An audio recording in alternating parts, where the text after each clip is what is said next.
ಮಾಜಿ ಪ್ರಧಾನಿ ಮತ್ತು ಜೆಡಿಎಸ್ ವರಿಷ್ಠ ಎಚ್.ಡಿ. ದೇವೇಗೌಡ ಅವರ 94ನೇ ಜನ್ಮದಿನವನ್ನು ಅತ್ಯಂತ ಅದ್ದೂರಿಯಾಗಿ ಆಚರಿಸಿದರು.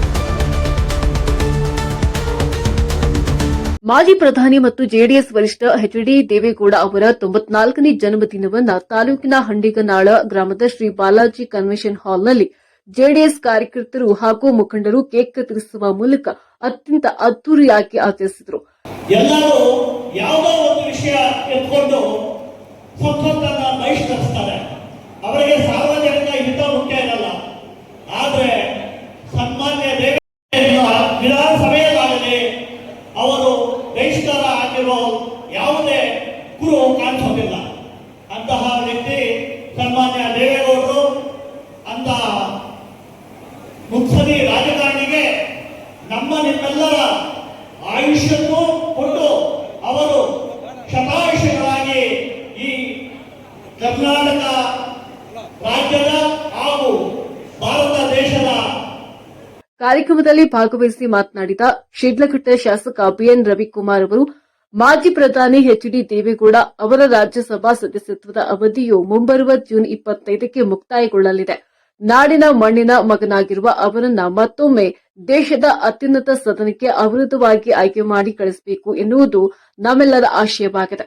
ಅವರು ಮತ್ತೊಮ್ಮೆ ರಾಜ್ಯಸಭೆ ಪ್ರವೇಶಿಸಿದರೆ ಇಡೀ ಕರ್ನಾಟಕದ ರೈತರಿಗೆ ಹೆಮ್ಮೆಯ ವಿಷಯವಾಗಲಿದ್ದು, ರಾಜ್ಯದ ನೀರಾವರಿ ಯೋಜನೆಗಳಿಗೆ ರೈತರ ಧ್ವನಿಗೆ ಹೆಚ್ಚಿನ ಬಲ ಸಿಗಲಿದೆ ಎಂದು ಅಭಿಪ್ರಾಯಪಟ್ಟರು.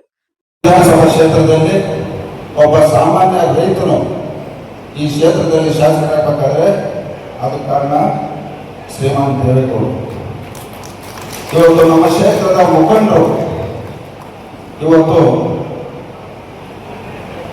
ನಮ್ಮನ್ನ, ನಮ್ಮ ಪಕ್ಷವನ್ನ, ನಮ್ಮ ದೇವೇಗೌಡ ಸಾಹೇಬ್ರ ನಂಬಿ ಈ ಕ್ಷೇತ್ರದ ಮುಖಂಡರು ನನಗೆ ಇವತ್ತು ಒಬ್ಬ ಶಾಸಕನಾಗಿ ಇವತ್ತು ನನಗೆ ಒಂದು ಅಧಿಕಾರ ಕೊಟ್ಟಿದೆ. ಏನಿವತ್ತು ನನಗೆ ಅಧಿಕಾರ ಬಂದಂತ ಸಂದರ್ಭದಲ್ಲಿ ಇವತ್ತು ನಾವು ಈ ಒಂದು ಕ್ಷೇತ್ರಕ್ಕೆ ಏನಾದರೂ ಒಳ್ಳೇದು ಮಾಡಬೇಕಂತ ಒಂದು ತೀರ್ಮಾನವನ್ನು ಮಾಡಿ ಇವತ್ತು 4 ಮಾನದಂಡಗಳನ್ನು ಇವತ್ತು ನಾವು ಪಾಲನೆ ಮಾಡಿದ್ವಿ.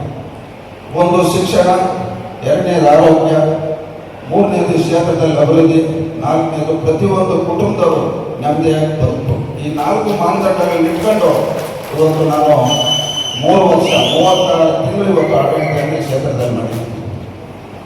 ಇವತ್ತು ದೇವೇಗೌಡ ಸಾಹೇಬರು 1962ರಿಂದ ಇದು 2026 ಸುಮಾರು 64 ವರ್ಷ ಅವರ ಒಂದು ರಾಜಕೀಯ ಜೀವನ, ಅವರ ಒಂದು ಇತಿಹಾಸ ನಾವು ನೋಡಿದಾಗ ಅವರು ಕೇವಲ ಈ ರಾಜ್ಯದ ಮುಖ್ಯಮಂತ್ರಿಯಾಗಿ 20 ತಿಂಗಳು, ಈ ದೇಶದ ಪ್ರಧಾನಮಂತ್ರಿಯಾಗಿ 11 ತಿಂಗಳು, ನಮ್ಮ ರಾಜ್ಯದ ನೀರಾವರಿ ಸಚಿವರಾಗಿ 24 ತಿಂಗಳು ಅಲ್ಪಾವಧಿ ಅಧಿಕಾರ ಸಂದರ್ಭದಲ್ಲಿ ಅವರು ಮಾಡಿರ್ತಕ್ಕಂಥ ಕೆಲಸಗಳು ಇವತ್ತು ನಾಡಪ್ರಭು ಕೆಂಪೇಗೌಡರ ಹೆಸರು ಯಾವ ರೀತಿ ಈ ರಾಜ್ಯದಲ್ಲಿ ಉಳಿದೈತೋ ಮುಂದೆ ದೇವೇಗೌಡರ ಹೆಸರು ಸಹ ಅದೇ ರೀತಿ ಉಳಿದಕ್ಕಂತ ನಾನು. ಇದೇ ಸಂದರ್ಭದಲ್ಲಿ ಮಾತನಾಡಿದ ಸಂಸದ ಮಲ್ಲೇಶ್ ಬಾಬು ಅವರು, ದೇವೇಗೌಡರು ದೇಶದ ರಾಜಕಾರಣದಲ್ಲಿ ಅಪಾರ ಅನುಭವ ಹೊಂದಿರುವ ಧೀಮಂತ ನಾಯಕರು. ಪ್ರಧಾನಿಯಾಗಿದ್ದ ಅವಧಿಯಲ್ಲಿ ಗ್ರಾಮೀಣ ಅಭಿವೃದ್ಧಿ ಹಾಗೂ ರೈತರ ಹಿತಾಸಕ್ತಿಗೆ ಪ್ರಥಮ ಆದ್ಯತೆ ನೀಡಿದ್ದರು.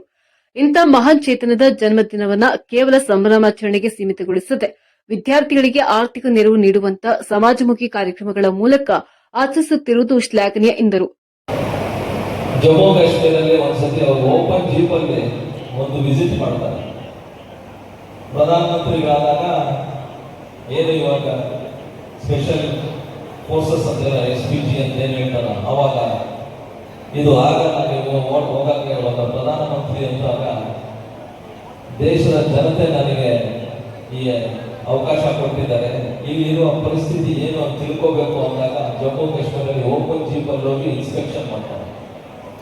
ಇಂತಹ ಒಂದು ಧೈರ್ಯವಾಗಿ ಜನ ಸೇವೆ ಮಾಡಬೇಕು ಅಂತ ಏನೋ ಒಂದು ನಿಟ್ಟಿನಲ್ಲಿ ಅವ್ರು ಕೆಲಸ ಮಾಡ್ತಾರೋ ಅವ್ರಿಗೆ ನನ್ನ ಪರವಾಗಿ ನನಗೊಂದು ಅನಿಸಿಕೆ, ಇನ್ನ ಒಂದು 10-15 ವರ್ಷ ಅವ್ರಿಗೆ ಅಧಿಕಾರ ಕೊಟ್ಟಿದ್ರೆ ಮುಖ್ಯಮಂತ್ರಿಯಾಗಿ ಇನ್ನು ಪ್ರಧಾನಮಂತ್ರಿಗಳಾಗಿ ಏನು ಇವಾಗ ದೇಶ ಇದೆ ಅದನ್ನ ಒಂದು ಬೇರೆ ಚಿತ್ರೀಕರಣ ಮಾಡಿ ಇನ್ನ ಒಂದು ಒಳ್ಳೆ ರೀತಿಯಲ್ಲಿ ಈ ದೇಶವನ್ನು ತಗೊಂಡು ಹೋಗಬೇಕು ಅಂತಹ ಒಂದು ನಂಬಿಕೆ ನನಗೆ ಆವತ್ತು ಬಂತು.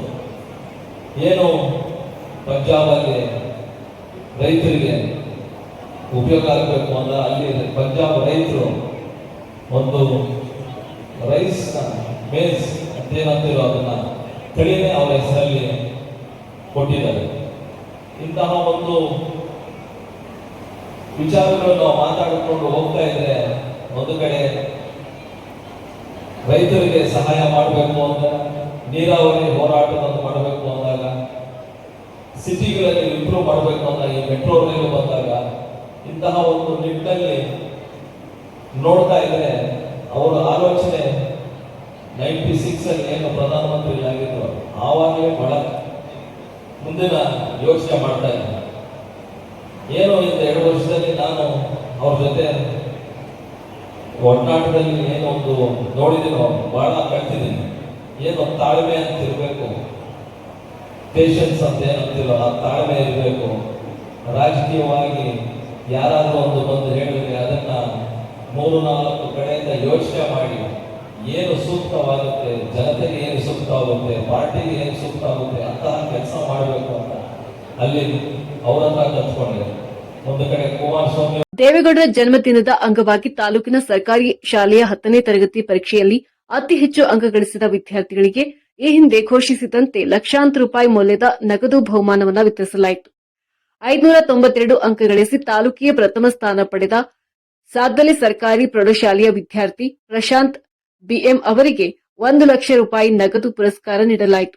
ಹಾಗೆ ದ್ವಿತೀಯ ಸ್ಥಾನ ಪಡೆದ ರಶ್ಮಿ ಪಿಎಸ್ ಮತ್ತು ವೈಭವಿ ಎ ತಲಾ 589 ಅಂಕ ಅವರಿಗೆ ತಲಾ 50,000 ರೂಪಾಯಿ ಹಾಗೂ ತೃತೀಯ ಸ್ಥಾನ ಪಡೆದ ಮಾನಸ ಅವರಿಗೆ 25,000 ರೂಪಾಯಿ ನಗದನ್ನ ಗಣ್ಯರ ಹಸ್ತದಿಂದ ವಿತರಿಸಿ ವಿದ್ಯಾರ್ಥಿಗಳ ಉನ್ನತ ಸಾಧನೆಯನ್ನ ಗೌರವಿಸಲಾಯಿತು.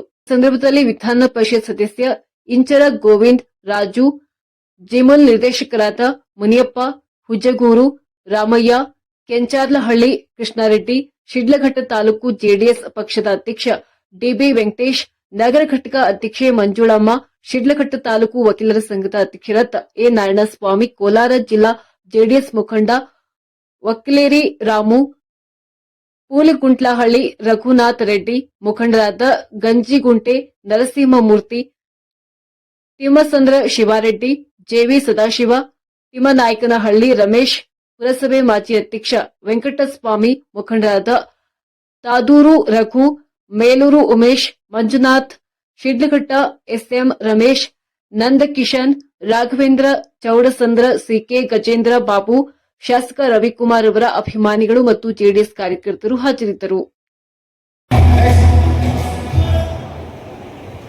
ಈಗ ನೆಕ್ಸ್ಟ್ ದೊಡ್ಡದಳ್ಳಿ ಪ್ರೌಢಶಾಲೆ